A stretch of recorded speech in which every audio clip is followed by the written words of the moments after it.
Hey guys, you're stuck with me today.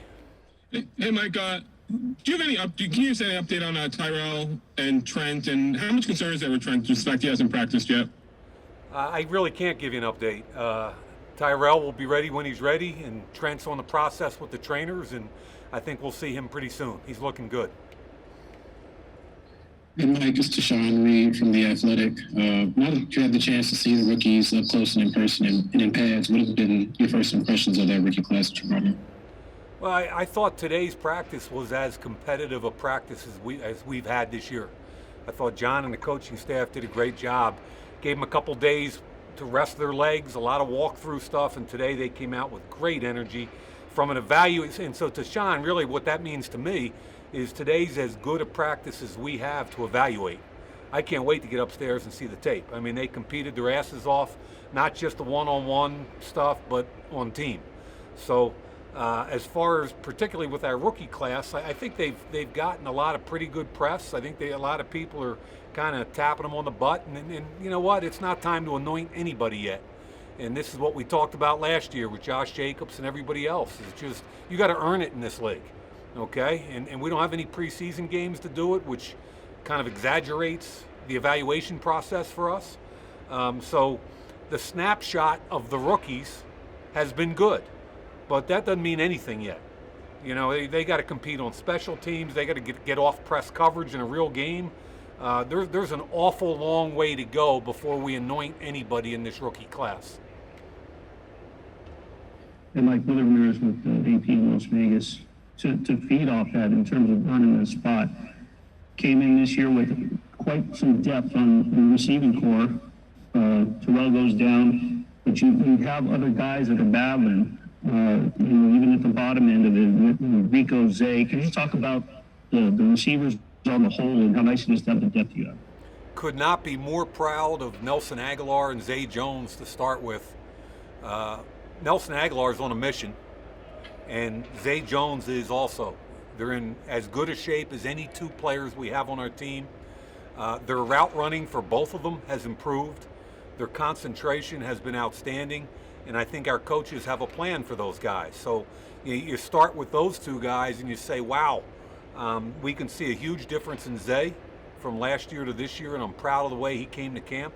And Nelson Agholor, like I said, has been, I did the Philadelphia Eagles preseason games. I had a pretty good grade on him coming out of USC. I think I know what Nelly is, and I think we're seeing the best version of Nelly in this camp. And then on top of it, you look at a guy like Rico Gafford, who, he got a little bit of a taste of it in the second half of last year, and I think he liked it. And he's got one of those things you can't coach. It's called speed. I think Aitman's done a heck of a job. He can play special teams. He blocks. He's a big, strong kid.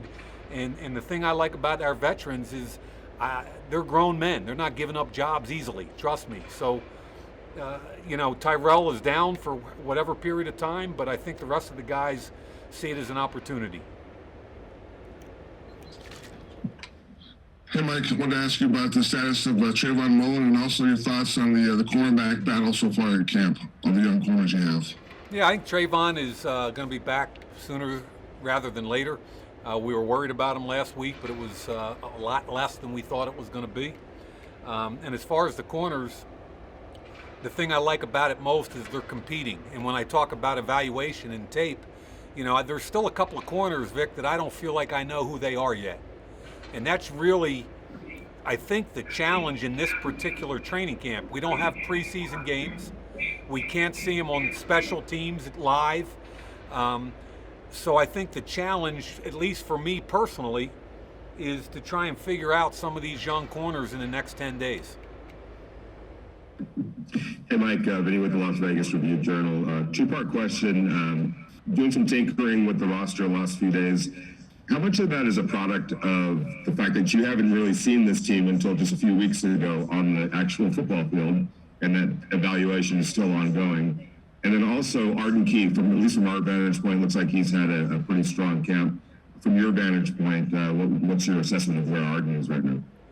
Yeah, I go back to Arden and LSU. When I was at NFL Network, I was at his pro day. I knew all about the kid coming out of LSU, the talent, some of the trials and tribulations he went through, some of the weight gains and losses. At the end of the day, he's a talented young man, and I think this offseason was different for him. And even though we weren't in the building, I sensed a different Arden Key.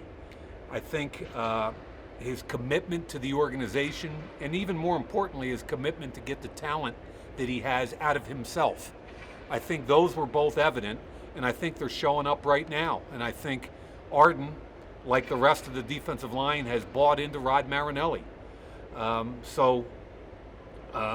really like where Arden Key is right now, and he's doing it all with a club on his hand. As far as the other question about moving guys around and getting, without the benefit of an off-season camp where we could get to see some of these kids run around and, you kind of plug them into one place, and we have such a volume on offense and defense, it's hard. It's one thing to study it and be involved on Zoom. It's another thing to take it from the classroom and try and do it full speed when the offense is a tight bunch formation and three guys are going. It's really hard. So I think you want to get a basis for kids and give them a chance to get a feel for where we have them. And then as they show that they can handle something, I think our coaches have done a great job trying to expand their roles. Hey, Mike, Jerry McDonald. There's always sort of an air of mystery about an opener anyway in any year. But when you consider all that's gone on this year and the lack of preseason games, I guess the question is, do you think you know what you're looking at yet? I think it's less important than I know and more important that our coaching staff knows, but it's a huge challenge for them. I mean, let's be really honest. You're looking at no preseason games. You've got a guy, and by the way, I know Matt Rule really well. I lived in Philly when he was at Temple. I used to speak to his team. I have a pretty good feel for who Matt Rule is as a coach. But if you put yourself in the shoes of our coaches, just from our defensive staff, you go, okay, you got this Joe Brady dude, the youngest coordinator in football. He's coming from LSU. You've got an offensive line coach who's coming from the Chargers. You got an offensive coordinator whose basis is in New Orleans and LSU. And by the way, he's 30 years old. And you start to try to meld all of that together to guess what you might be seeing. That's a difficult challenge. And then on the flip side of the ball, you look at them defensively. I mean, heck, they drafted 7 rookies. I think it was the only time in modern draft history that a team used all their draft picks on the defensive side of the ball. So, thankfully, I think our personnel staff has a pretty good feel for who those rookies are, but then you start melding them in with their veterans and what are they going to be? And Baylor was an odd front. Are we going to get an even front, an odd front, a combination? So it's a huge challenge for any team week one, but when you're talking about a college coach coming in, some pro coaches, other college coaches, new personnel, I think our coaching staff has one of the toughest challenges of week one. Hey, Mike, Paul Gutierrez here from ESPN. Everybody kind of knows Darren's story as far as his battle back from addiction and everything, but coming to this town, Sin City, a city of excess, so to speak, but it's different in this pandemic. 3 years sober now. What are your initial just kind of impressions of him and as he's continued this journey, not only on the field, but off the field, probably even more importantly? As good a football player as he is, he's a better person, and I'm blown away by his personality. I think he's got an appreciation for where he's been and where he is today. I think he's got a maturity about him that other players feel. And I worry about him less than anybody on this whole team being in Vegas. And he's starting to grow into being a leader, get outside of himself a little bit. I told him in the offseason, I reached out to him because I watched his video. What's it called? Millions, Billions? Whatever his video was called. I was like, wow, that's pretty good, man. So I just see a guy that's growing into not just a hell of a football player, but more importantly, even a better person. Mike and Ted Graney from the Review Journal. Playing off Jerry a little, just to your own team, is it going to take a few weeks because everyone says you don't know how COVID's going to respond in terms of how close you think you've narrowed the gap, whether it be division or otherwise?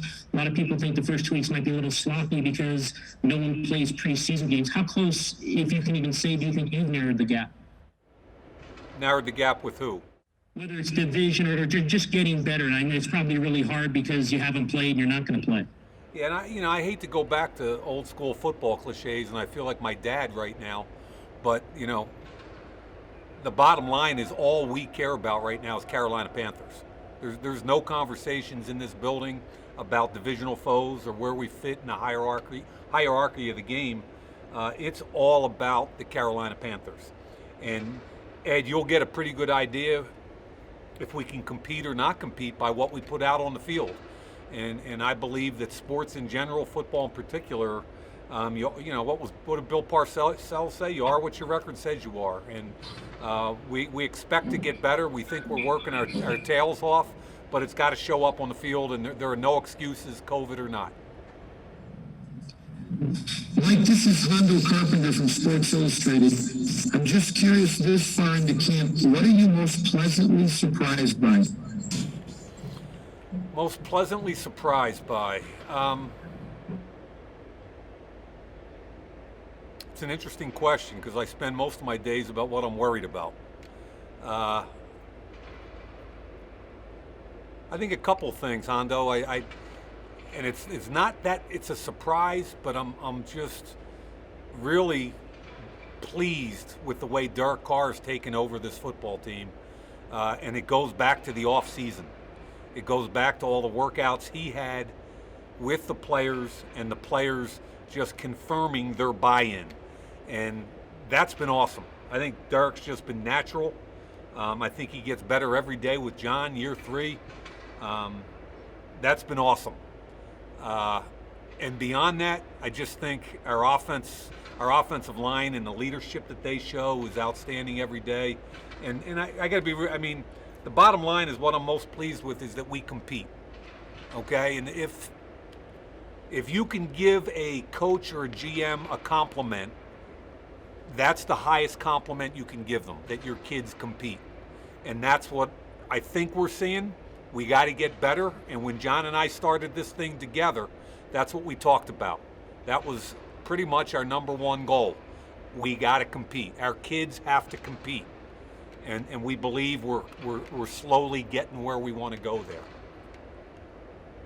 Hi, Mike. Heidi Fang, Las Vegas Review Journal. I wanted to ask about the 2015 draft rankings that you did when you had put Marcus Mariota over Jameis Winston. Just reflecting on that, can you recall the main reason that you chose Marcus over Jameis, and how does it feel to finally have him on your roster? Yeah, it's an intriguing conversation. They were both high-level prospects, and yet I was at both pro days. I watched every throw that both of them made. They won an awful lot of football games. My take on Jameis was that on a really good football team with a lot of talent, he threw some interceptions. And I felt like Marcus took care of the football better, plus he had the element of being able to extend plays and use his legs. So when you ask me what the determining factor in that conversation was, that was it right there. As far as having Marcus here, I think he's been everything as advertised as a person. He was coming off some physical stuff. John and I talked to Marcus about kind of rebuilding from the ground up and his footwork and clean, he just coming off the injuries, and he's a sponge. He's been an absolute sponge. Hi, Mike. Levi Damien from the USA Today. The free agency market's clearly been kind of crazy this offseason, including lately. There's just been a lot of names you wouldn't expect to still be out there on the market. I just want to know from your perspective how challenging it's been trying to evaluate all these free agents out there, especially bringing so many of them so late in camp and trying to get them into the flow of things. You talking about the guys we have now? Yeah, you brought in a bunch of guys for tryouts like most teams did, and most of the time, typically this would happen a lot earlier in the off season, obviously. Yeah, I saw a quote from, I think it was Jerry Jones a while ago that said, You know, they're in the business of personnel 365 days a year. And that's kind of the way I think you have to approach it from the personnel side. We've had a lot of transactions in the time frame that I've been here, and we're going to evaluate every day. And if we think we can upgrade a position on this roster, we're going to do it. And that's John's attitude, and it's my attitude. Last question, Jerry. Yeah, Mike, you talked a little bit about your old school sensibilities before. I'm just wondering about your impressions of Rod Marinelli and how long you've known him and what you've observed since camp's begun from him. Yeah, I've known Rod for a lot of years. I mean, when you run the pro day circuit for 15, 18 years, Rod Marinelli's got smells the grass. He's got to be out there getting his hands on the players, seeing what kind of motors they have. When you watch Rod Marinelli at a pro day, he coaches up the free agent kid from some school that nobody ever heard of just as hard as he coaches up the first-round pick from the big school. He loves football. He cares about the kids. And really, when we talk about the buy-in between Rod and the players, it's a two-way go in that they know that he curses them louder than anybody in practice. But Rod's the only one allowed to curse them. Okay? They're his guys. And Rod cares about them off the field. He cares what kind of fathers they are, what kind of husbands, what kind of brothers. The buy-in between the players and Rod has been special, and it doesn't surprise me at all because I've known the guy for a lot of years. I go back with him. I go back with Richie Bisaccia. I mean, I know a bunch of these guys for an awful lot of years, and that's kind of what we expected, to be honest, when Rod Marinelli stepped in the building. Great. Thank you, Mike. Thanks, guys.